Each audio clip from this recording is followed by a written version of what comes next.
Sophia Hoffman. I'm 18 years old. I'm from Chula Vista, California, and I'm a singer.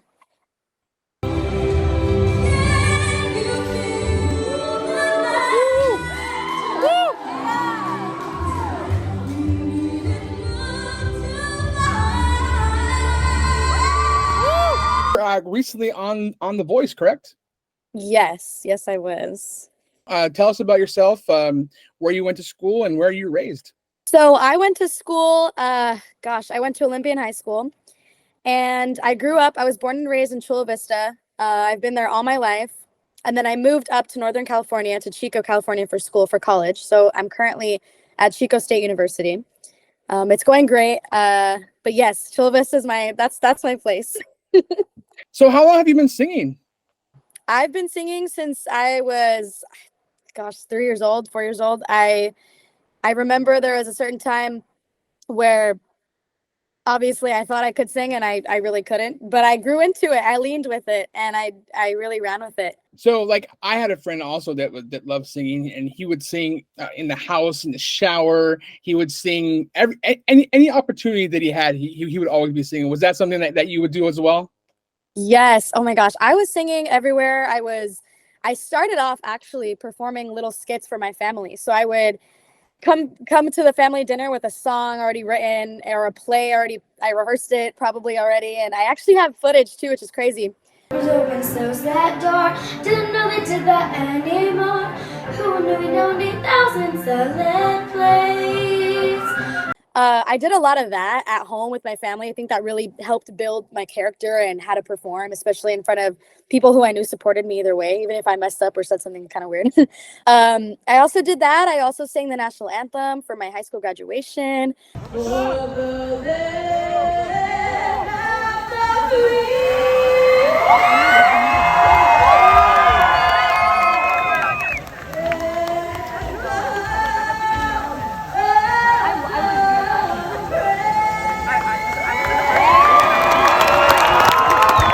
I would sing at assemblies too. And then I went from that to The Voice. So I didn't really have an in between. I just went from graduating high school to having a big girl job with big girl dreams and doing big girl things. That's awesome. So your high school people knew you for singing. You sang at the national anthem, and Yeah. So that was your biggest stage here in San Diego. Yes, it really was. So Yeah. growing up, you love music. What's some of your inspirations or someone that you admired growing up that kind of helped you develop yourself? I love this question. I think I base a lot of my singing style on, I would honestly say, because I have a very soulful kind of jazzy tone to my voice.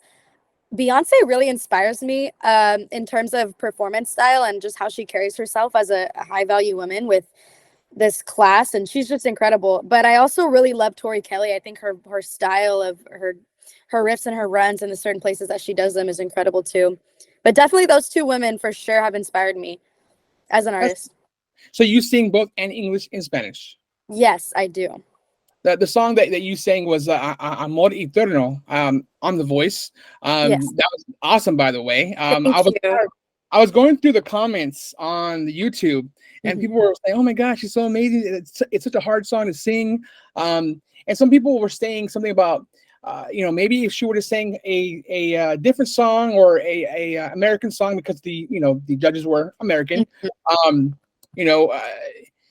Going forward, is that something that you'll keep in mind if you go to any other competition or The Voice again? Yeah, 100%. I definitely will take what I've learned from my experience now going forward and just anything in life. But for sure, definitely song choice, just switching that up maybe. But I definitely loved all the comments that people were saying. It was very, very kind. I got a lot of love from all of my people from my hometown. I was just so overwhelmed with the love. It was amazing. But for sure, the song choice, yeah, I would definitely switch it up. Yeah, that's awesome. So what made you sign up for The Voice? That's a great question. Because I've been singing forever and just because it's something that I've just loved to do, I have always been putting myself out there. I was just finding ways to do it. And I mean, obviously, I don't want to, make it sound easy because it's not. I did a lot of mental work. I did a lot of internal work because obviously I heard a lot of no's before I heard a yes. I auditioned for America's Got Talent. I auditioned for Idol. I auditioned for The Voice, and I heard no's from all of them, including The Voice in the past. And I realized that it was just a matter of time. It was just a matter of if I'm ready or if I'm, it was just God's timing. It wasn't if I had gotten the yes when I was the age that I was, which was when I was a sophomore in high school, which is I was definitely not ready for that, but just wasn't ready for it. So definitely the timing for sure was just perfect. It was meant to happen the way that it was, and I'm just grateful that it even happened in general. It was a really great opportunity that I had. So tell us, I mean, I know you can't go into specific details, but how was your experience on The Voice and your interaction with the judges and everyone there? I think there's no words in the human dictionary to describe how it really was. It was surreal. It was liberating to know that I could really do anything. I could really do anything that I wanted, that I dreamt about, especially being so young and having these really, really big dreams and the world kind of telling you like, oh, maybe have a backup plan.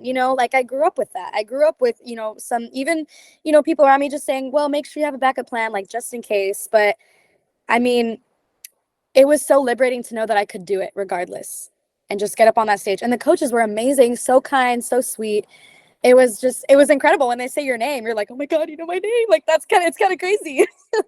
That's It was definitely awesome. a full circle moment though. Yeah.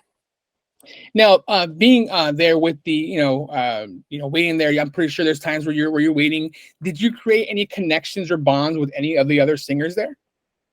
Yes, I did. In my Instagram, I have a bunch of pictures of all of us together. Like I call them my forever family because they really are. We went through the waves together. We went through the motions together. One of my friends, she actually went to stay with me for like the weekend in San Diego, and I showed her around. And she is originally from Russia, but she moved to LA, and then her and I got super close. That girl's my forever friend. But these people are amazing, and I think because we all understand what it's like, and we all know, we're going through it as one, like together. So you don't really feel alone because you have people around you, and you're just like, those are your people you lean on, and you just build these amazing friendships with them. It's incredible. That's awesome. So your friend that was from town, was that her first time here in San Diego? Yes, it was. She loved it. I showed her downtown. We went to Coronado. I actually have pictures too. We went to the ferry landing. It was so nice. We went to La Jolla, like all these cool places. Did she try carne asada burrito? Actually, no, she didn't, but she did go to Old Town. There you go. We went to She Old saw Town. she saw the fresh tortillas being made. Yep. That's awesome. That's awesome. Thanks. So going back to The Voice, what was your biggest takeaway from The Voice? Wow. That's a deep question. I think my biggest takeaway was showing I think just showing what was possible, what is possible, not only for myself and for the younger version of myself, but for younger girls that have a dream like this and have a dream that is so big that they feel like, it's almost unobtainable in a way. But I think my biggest takeaway was just showing that I have the power to create, to influence, to just kind of like shed light on, problems in the world now, especially for us young girls for sure. But my biggest takeaway was definitely that, just showing what's possible. You definitely inspire others. What do you have to say to people, young girls or boys that are, 10, 11, 12, that are growing up, that say, that can sing, but don't necessarily have, they're nervous, they're scared. What's something that you can tell them to kind of help them build themselves up and Yeah. and you were on a huge stage. That takes a lot of guts. And you were definitely very confident. And I've seen that in, in videos that I've seen on you. So what's something that you can, people that want to be on The Voice one day? Thank you. I really like that you asked this question. My big, mission and goal as an artist is to honestly just help people, inspire people. Like that's really what it is. Honestly, one of my favorite quotes right now, and it's definitely ties into all of this, is you have to play to win. Like, how will you ever know that you can fly if you don't jump? You know what I mean? You really have to play to win. Like, I put myself out there as much as I could. And as scary as it is, how will you ever know if you can fly, or how will you ever know you have wings if you just don't jump and do it? I know it sounds so corny, but it's so true. When you really think about it, if you just jump and you just take the risk and you just full send it, I promise you all of the energy is going to come back to you. But you have to put the work in for it. You can't just, expect it all to come to you. And when I was younger, I admit, I thought that it was just going to come to me easily. And it wasn't. What you don't see is, the nights that I spent practicing, or all of the vocal lessons. Even when I heard a no, I still kept doing it. I still kept pursuing it. And it's just a matter of, it's not necessarily like motivation. It's consistency. It's about how consistent are you with what your passion is? How consistent are you with, with what your goals are? And obviously everything that's great and amazing isn't going to come easy to you. You have to work for it. And a lot of people don't want to, because they don't want to put the work in for it, or they're not willing to struggle for their passion. If it's what you want, and if it's what you want in your heart, and it's what you desire truly, you're going to power through those struggles and those obstacles, and you're just going to keep singing. Just like me, I'm going to keep going. I'm going to keep singing. That's my plan. That I love that you say that, because even me, I'm known as a night crawler, a stringer, and I've always wanted to do something like this, and I definitely appreciate you taking the time out to chat with me. But I'm stepping out of my zone of being the guy that films news overnight to talking to you and having these conversations, and being able to I want all of San Diego to see who you are, and Thank you. You have an amazing voice, amazing talent, and I know that you are going to go far. You're young, so you still have years ahead of you. Thank you. Yes, definitely appreciate it. I'm definitely going to go ahead and throw your socials, so that the us local San Diegans can give you some more love and start following you and seeing you in your journey, and seeing how far. But is there anything else that you would like to talk about?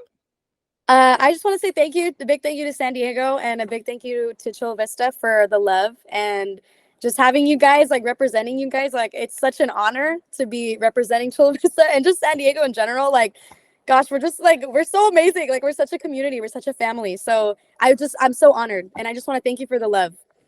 Yeah, I appreciate it. Again, I'm a fellow Chula Vistian. I went to Eastlake, so to see someone, I went to high school with Adrian Gonzalez, and to see someone else from Chula Vista to be like a rising star, I love it. So definitely, I appreciate you taking the time to talk with me, and thank you so much.